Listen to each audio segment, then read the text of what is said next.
It was a quiet Sunday morning in a small, peaceful neighborhood. The birds were singing, the wind was calm, and everything looked normal until someone started banging on the front door of the Johnson family. Inside the house, Maya Johnson, a calm and kind black woman in her early 30s, was enjoying her coffee. She had no idea that this peaceful morning was about to turn into a moment she would never forget. The knocking grew louder. Bang. Bang. Bang. Maya frowned. Who could that be this early? She whispered to herself. When she peeked through the window, she froze. 2 police officers were standing on her porch. Their faces were serious, hands resting on their belts. Maya's heart skipped a beat. She wasn't expecting anyone, and she definitely wasn't expecting the police. For a few seconds, she stood still, trying to understand what was happening. Then one of the officers called out, "Ma'am, please open the door." Maya slowly opened it, her hands shaking slightly. "Good morning, officers," she said nervously. "Is there a problem?" One of them, a tall white officer, looked around and said, "We received a call from your homeowners association. They reported some suspicious activity." Maya blinked in confusion. "Suspicious activity here? What kind of activity?" The second officer, younger and clearly uncomfortable, avoided eye contact. "We were told someone might be breaking HOA rules or causing a disturbance," he muttered. Maya almost laughed. "Disturbance? I'm just sitting here drinking coffee." The tall officer looked past her shoulder into the house. "Ma'am, we'd like to step in and take a look." At that moment, Maya felt a wave of frustration. She had lived in this neighborhood for 5 years. She paid her HOA fees on time. She took care of her lawn, painted her fence, and followed every rule. Yet here she was, being questioned like a stranger. "Can I ask who made the complaint?" she said quietly. The officer shrugged. "The HOA didn't give names. They just asked us to check on you." Maya wanted to say more, but something stopped her. A part of her wanted to stay calm. Another part of her wanted to scream. And just as the tension in the air grew heavier, the sound of footsteps came from the hallway behind her. Her husband, Marcus Johnson, walked out. He was tall, confident, and wearing a dark blue uniform. His badge shone under the morning light. When the officers saw him, their expressions changed instantly. Marcus looked at them straight in the eye. "Officers," he said firmly, "is there a reason you're at my door?" The taller cop stuttered. Officer Johnson. We didn't realize." "Yes," Marcus interrupted. "I'm Officer Marcus Johnson. This is my house. My wife hasn't done anything wrong. So, what's this about?" For a moment, there was silence. The 2 officers glanced at each other, their earlier confidence melting away. Marcus folded his arms. His presence alone filled the room with authority. He wasn't angry, just calm and powerful, the kind of calm that makes others nervous. The tall officer cleared his throat. "We're sorry, sir. We were just responding to a call from the HOA." Marcus nodded slowly. "Next time," he said in a low voice, "maybe you should ask questions before showing up at someone's door like this." The officers mumbled apologies and quickly walked back to their patrol car. Maya stood there, still in shock, watching them leave. When the car drove away, she turned to her husband. "Marcus, why would the HOA call the cops on us?" Marcus sighed. "Because some people see us, and they assume the worst. But don't worry, I'll find out exactly who made that call." Maya looked out the window, her coffee still sitting on the table, now cold. The peace of the morning was gone. Outside, a few neighbors peeked from their windows, pretending not to stare. And that's when Maya realized this wasn't over. Something deeper was happening behind the friendly smiles and perfect lawns of this neighborhood. And soon, the truth would come out. The next morning, Marcus Johnson stood by the kitchen window, staring at the neighborhood he once thought was friendly. The street looked quiet, too quiet. Perfectly trimmed lawns, white fences, and mailboxes painted the same color. Everything looked peaceful. But Marcus could feel something hidden behind that calm surface. Maya placed a cup of coffee beside him. "You didn't sleep last night," she said softly. Marcus nodded. "Someone called the cops on us, Maya, for no reason." That's not a mistake, that's personal, Maya sighed, her hands resting on the table. But who would do that? We never fight with anyone here. Marcus didn't answer. He was already thinking like a police officer. He had dealt with all kinds of people, liars, pretenders, and those who smiled while stabbing from behind. I'll talk to the HOA today, he said firmly. If they made that call, they'll tell me why. A few hours later, Marcus walked into the HOA office. The room smelled of coffee and fresh paper. Behind a small desk sat Mr. Thomas. The HOA president, a man in his 50s with a polite smile and cold eyes. Officer Johnson. Shh, Thomas said, pretending to be cheerful. How can I help you? Marcus didn't sit. He looked straight at him. Yesterday, police came to my house because of a complaint from the HOA. I want to know who made that call. What?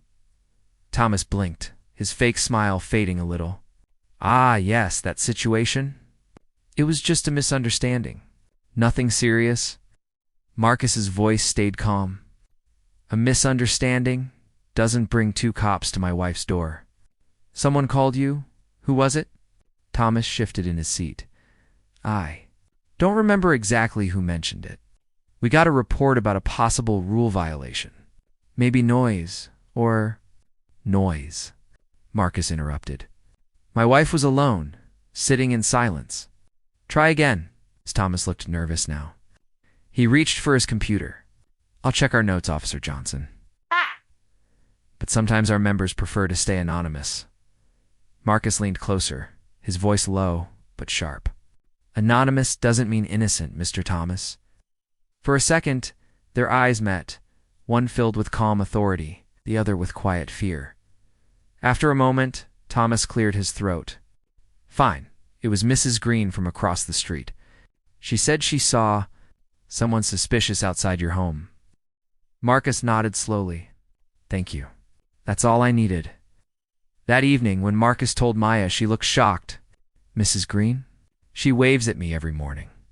Marcus smiled bitterly. People wave with one hand and call the cops with the other. Maya wanted to believe it was a mistake. Maybe Mrs. Green misunderstood something. But deep down she knew Marcus was right. Something felt wrong. Later that night, Maya stepped outside to water her flowers. The air was cool, and the sky was turning dark. As she bent down, she heard voices behind the fence. I told them I just didn't feel safe, a woman whispered. You did the right thing, another replied. You never know with people like them. Her hands shook as water spilled from the can. People like them. Those 3 words hit her harder than anything. She turned and walked back into the house, her heart racing. Marcus looked up when she entered. What happened? Maya didn't speak at first. Her voice trembled when she finally said, I heard them, Marcus. Mrs. Green and someone else. They were talking about us. Marcus's jaw tightened. What did they say? They said they didn't feel safe because of us. For a long moment, neither of them spoke. The silence felt heavy, like a storm waiting to break. Finally, Marcus stood up. If they want to know who we are, he said quietly, then I'll show them. Maya looked at him, confused. What do you mean? Marcus's eyes were steady. Tomorrow, the HOA has a community meeting. I'm going to be there, and I'm going to make sure everyone sees the truth outside. Thunder rolled in the distance as if the sky itself was warning that something big was coming, and deep inside, both of them knew the real story was just beginning. The next evening, the Johnsons' house glowed softly under the porch light. Marcus stood by the mirror, fixing his uniform collar, while Maya sat quietly on the couch. She hadn't spoken much since the night before. The words people like them still echoed in her mind. Are you sure you want to go, Marcus? She finally asked. He nodded. I'm not going there to argue.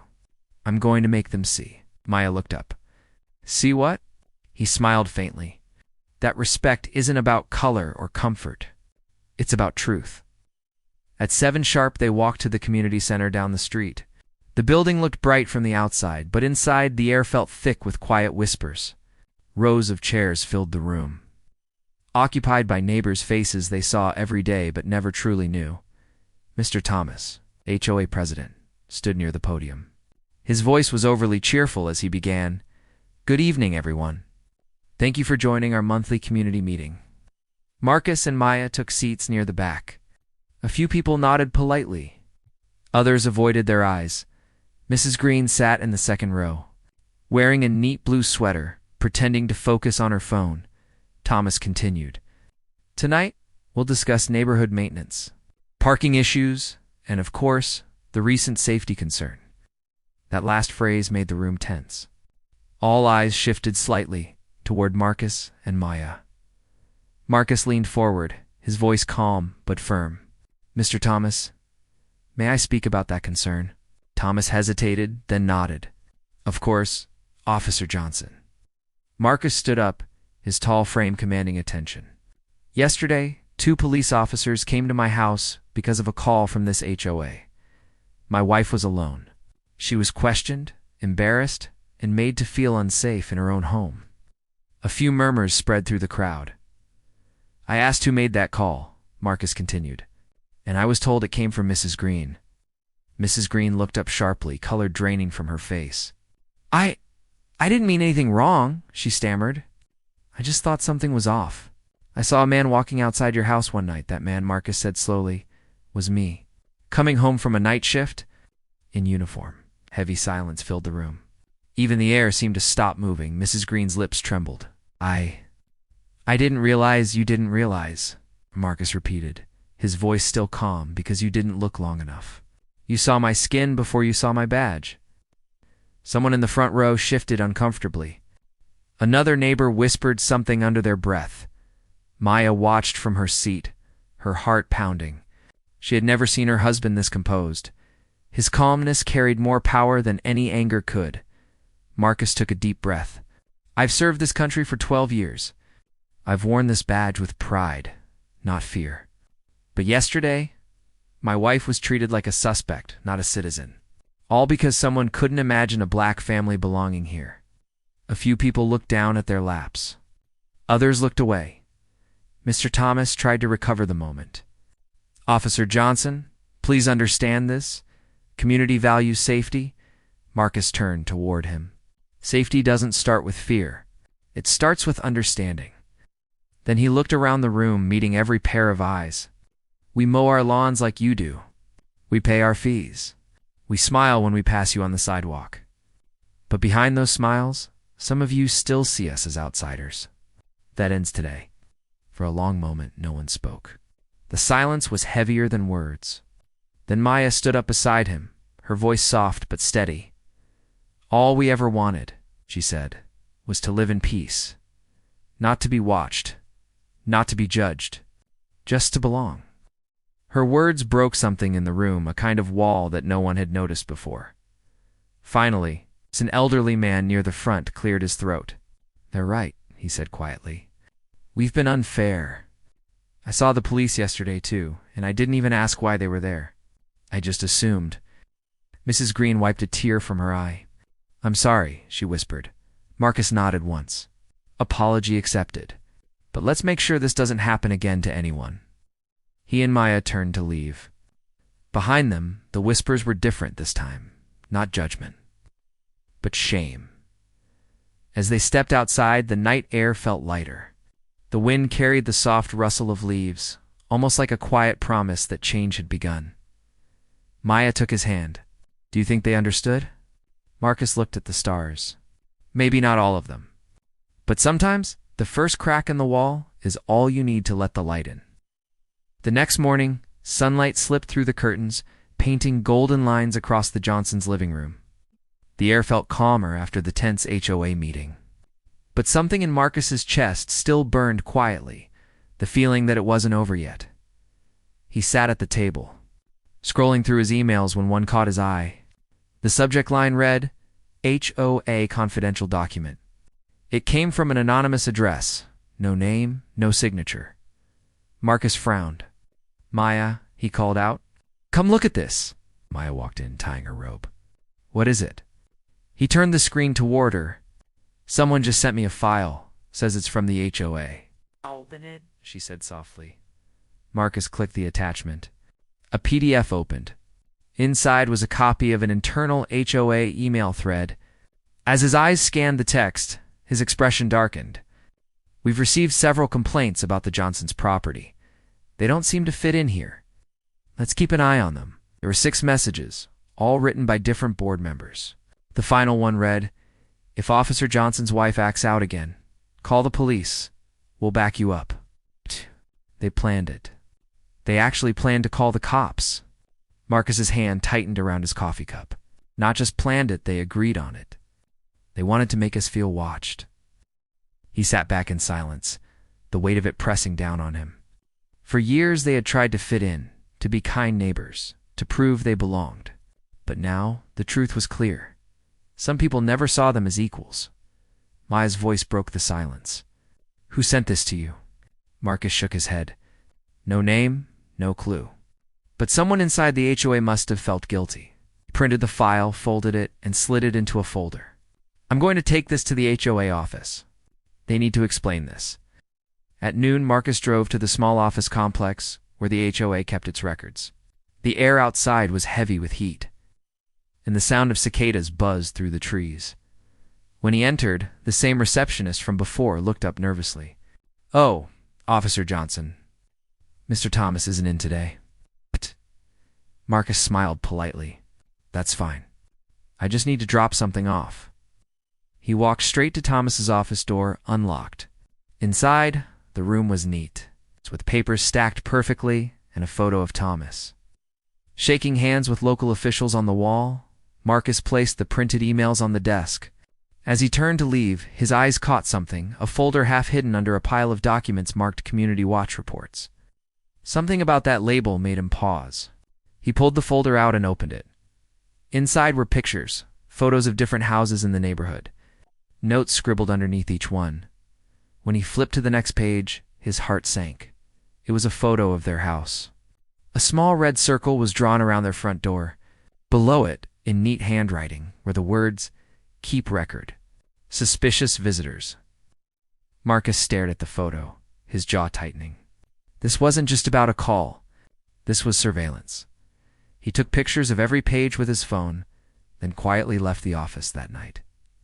When he showed the photos to Maya, she covered her mouth in shock.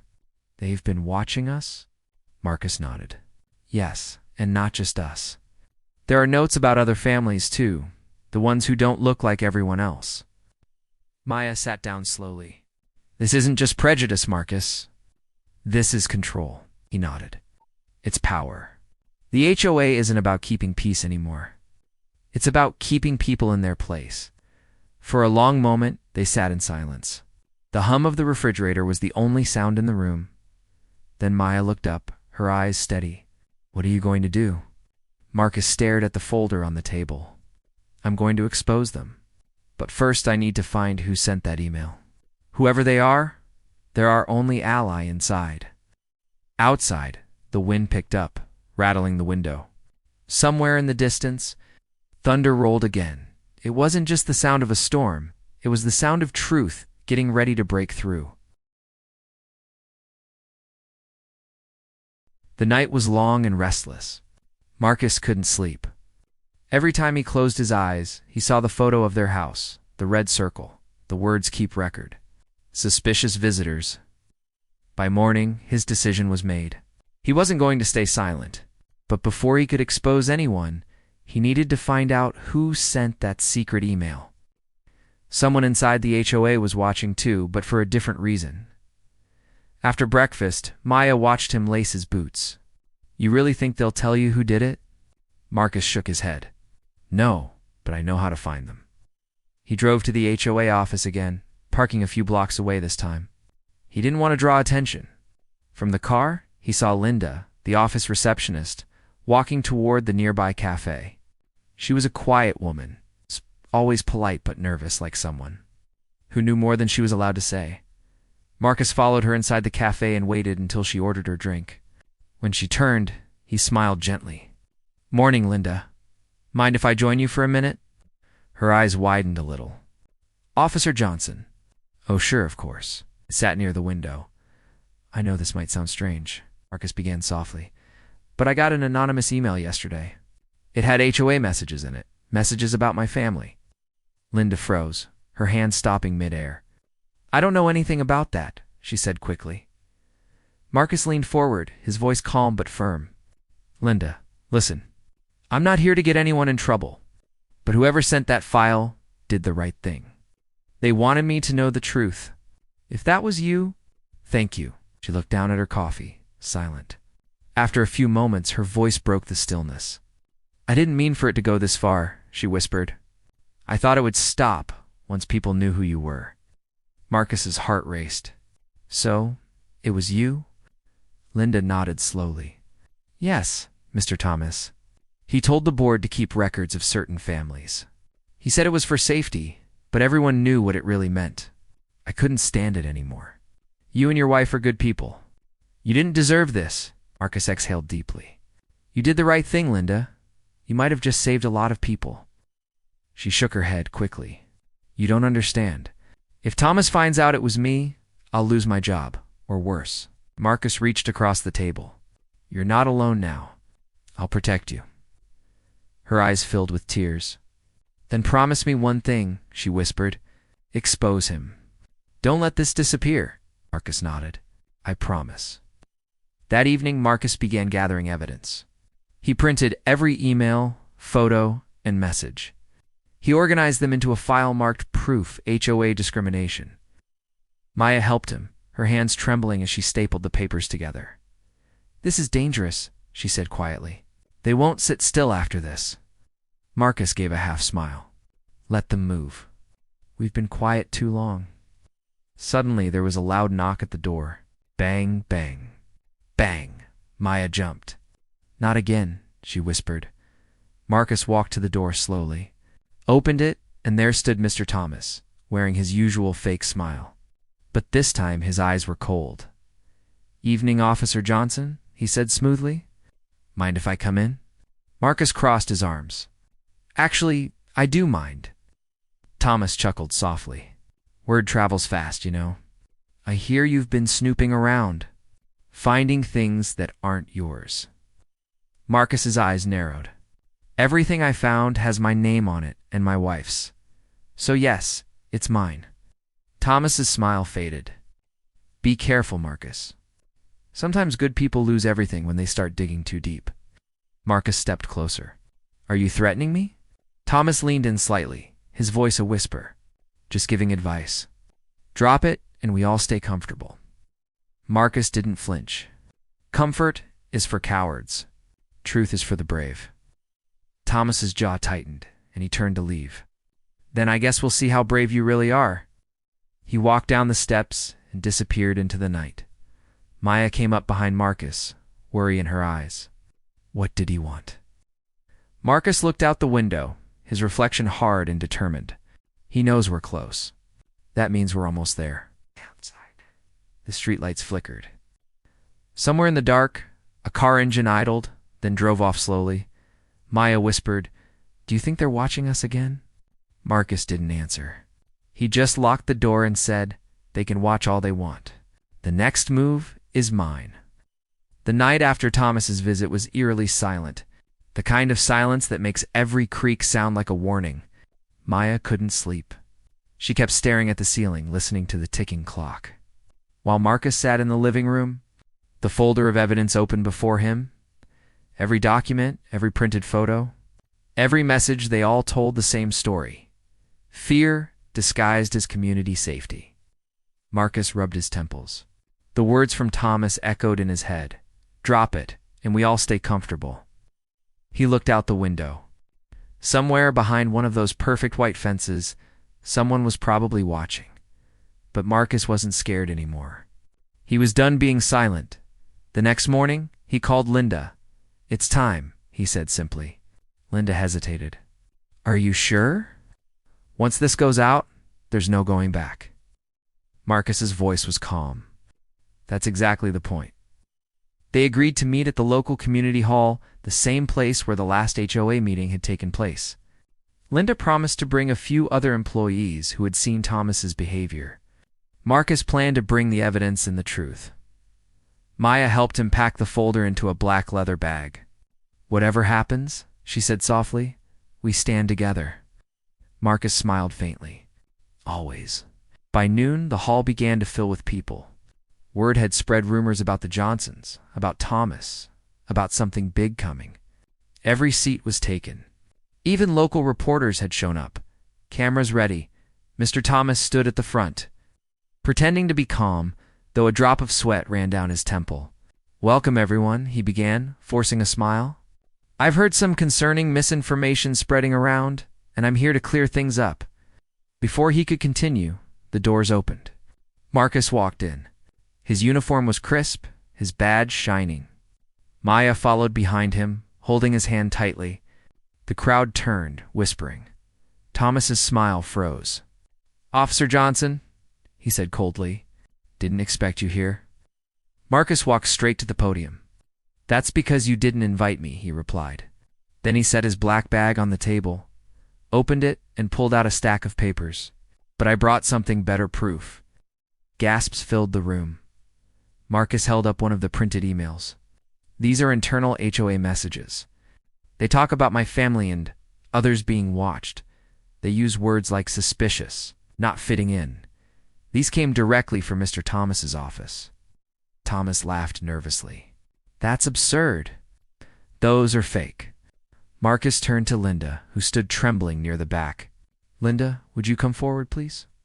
All eyes turned to her. She hesitated, then stepped up beside Marcus. It's true, she said, her voice shaking. I worked in the office. I saw those emails. I sent them to Marcus because I couldn't stand what we were doing anymore. The crowd erupted into murmurs. Reporters began taking notes. Thomas's face turned red. You're finished, Linda. You enough, Marcus said, his voice firm. The hall fell silent again. He placed another paper on the table, the photograph of his house with the red circle. This was in your files. You called it a community watch report. But this is not safety. This is surveillance. This is fear, Thomas stuttered. That was protocol. Protocol, Marcus repeated slowly. To target people because they look different? No one in the room moved. Even the air seemed heavy with shame, Marcus continued. This isn't just about me. It's about every family who was made to feel like they didn't belong. This ends now. Thomas opened his mouth to argue, but a voice from the back interrupted him. It was an older woman, Mrs. Green. Her face was pale. He's right, she said softly. I called the police that day. But I was told too. Thomas told me to report anything unusual. I didn't even question it. Gasps rippled again. Marcus looked at her kindly. Thank you for being honest. Thomas's mask finally cracked. His voice turned cold. You think you've won? You've just destroyed this community. Marcus looked straight at him. No, we just saved it. Later that evening, the news spread fast. The HOA board was suspended, and an investigation began. Linda gave her statement. Neighbors who once turned away now came to the Johnsons' door not with judgment, but with quiet apologies. Maya stood on the porch that night watching the sunset paint the sky orange and gold. Marcus joined her, his arm around her shoulders. You did it? She whispered. He smiled softly. We did it. For the first time in months, the neighborhood was truly quiet, not the silence of fear, but of peace. And as the last light of day faded, Marcus looked at his house as home and knew this time. They weren't just living there, they belonged.